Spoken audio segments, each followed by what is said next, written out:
kitab mağazalarında növbənöv kitablar satılır. Bu istər xarici ədəbiyyat olsun, istərsə də yerli ədəbiyyat olsun. Bəs görəsən oxucular necə? Daha çox hansı kitablara üstünlük verirlər?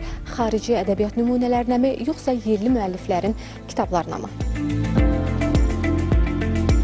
Hər ikisini üstünlük verirəm, amma ən çox öz yerli yazarlarımızdan oxuyuram. Məsələn, Rövşən Abdullaoğlu, Elxan Aylatlı, Xanım Anela və bunun kimi digər yazıçılar. Məsələn, Rus ədəbiyyatı Tolstoy, Dostoyevski belə. Ne kitabımız?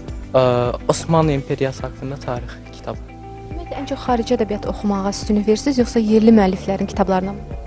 Daha çox xarici. Əgər kimsə bir əsər oxudum, həyatım dəyişdi və ya məni çox təsirləndirdi deyə bilirsə, bu kitabın insan həyatındakı rolunu ifadə edir.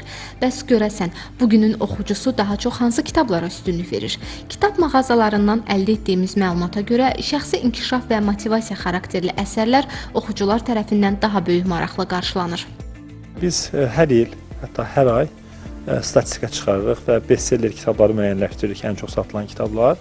Və bu statistikalar, yəni bizim mağazalarımız üzrə, bizim şəbəkə üzrə onu göstərir ki, ən çox satılan kitablar dünya klassikləri, biznes ədəbiyyatı, şəxsi inkişaf, dedektiv və psixologiya mövzusunda olan kitablardır. Yəni janr olaraq, mövzu olaraq bu kitablardır. Qaldıqda yerli və yaxud da xarici müəlliflərə, təbii ki, say çoxluğuna görə xarici müəlliflərin kitabları üstünlük təşkil edir, tərcümə ədəbiyyatı üstünlük təşkil edir, amma yerli müəlliflərimizdən də bestseller olan yazıçılar var. Xüsusən də dedektiv sahəsində yaxşı satılan yazıçılarımız var. Məsələn, Elxan Aylatlı'nın kitabları dedektiv sahəsində yaxşı satılır, Çingiz Abdullayevin kitabları satılır.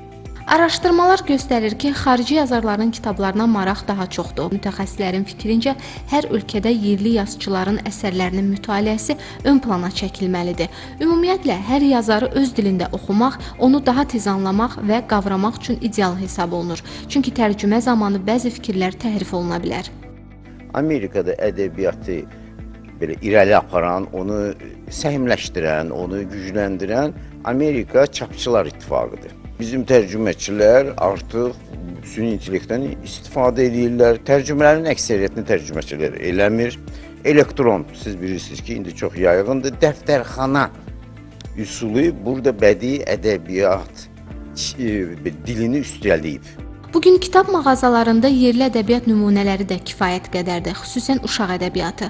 Yerli yazıçılarımız deyirlər ki, xarici əsərləri olan marağın bir sıra səbəbləri var. Əsasən meyil xarici ölkələrin ədəbiyyatınadır. Ona görə ki, o bizə uzaqdan gəlir, ona görə ki, onun müəllifi bizə əl çatmazdır. Amma deyək ki, orada nəfis şəkildə üz qabığı çox diqqəti çəkən, biraz çox romantik və biraz da realist, qayıbanə, əfsanəvi şəkillər qoyurlar. Şübhəsiz ki, üz qabığının cizgiləri də maraq çəkir. Əlbəttə, Dostoyevski, Tolstoy, Hugo, Twain, Jack London, müasirlərdən Wolf Dorn kimi bir çox görkəmli yazarları oxumalıyıq. Amma dünya ədəbiyyatı ilə paralel öz yazıçılarımızın da əsərlərini mütaliə etməli, onları gələcək nəsillərə çatdırmalıyıq. Gülnar İlqar qızı, Zaur Həşimov, Telesəhər.